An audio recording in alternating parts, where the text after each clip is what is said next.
Siklus hidrologi. Halo teman-teman, pernahkah kalian bertanya-tanya kenapa bisa ada hujan di bumi? Lalu kemana ya perginya air hujan setelah jatuh ke bumi? Nah, untuk menjawab pertanyaan dari teman-teman, yuk ikuti petualangan seru air dalam siklus hidrologi. Apa sih itu siklus hidrologi?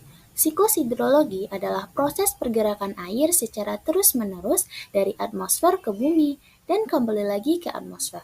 Dalam siklusnya, air akan mengalami perubahan bentuk baik padat, cair, ataupun gas, dan air akan berpindah-pindah tempat.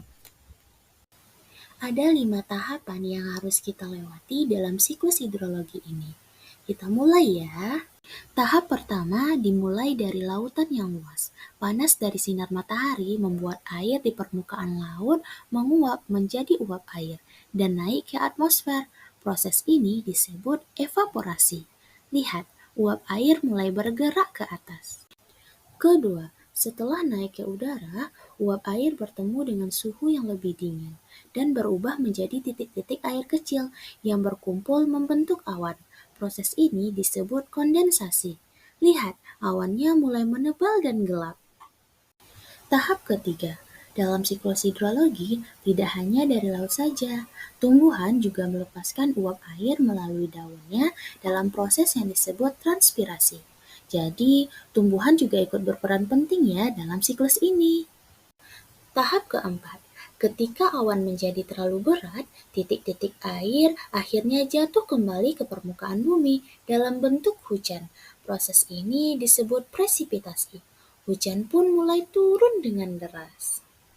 Tahap terakhir, setelah hujan turun, sebagian air meresap ke dalam tanah dalam proses yang disebut infiltrasi. Air ini akan tersimpan di dalam tanah dan sebagian mengalir kembali ke sungai dan laut. Dan begitulah teman-teman, tahapan dari proses hidrologi ini. Jadi teman-teman sudah tahu kan kenapa bisa ada hujan di bumi?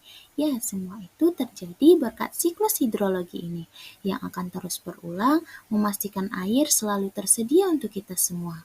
Luar biasa bukan? Air adalah harta yang berharga yang harus kita jaga bersama. Terima kasih sudah ikut pertualangan air hari ini. Sampai jumpa di pertualangan berikutnya. Terima kasih.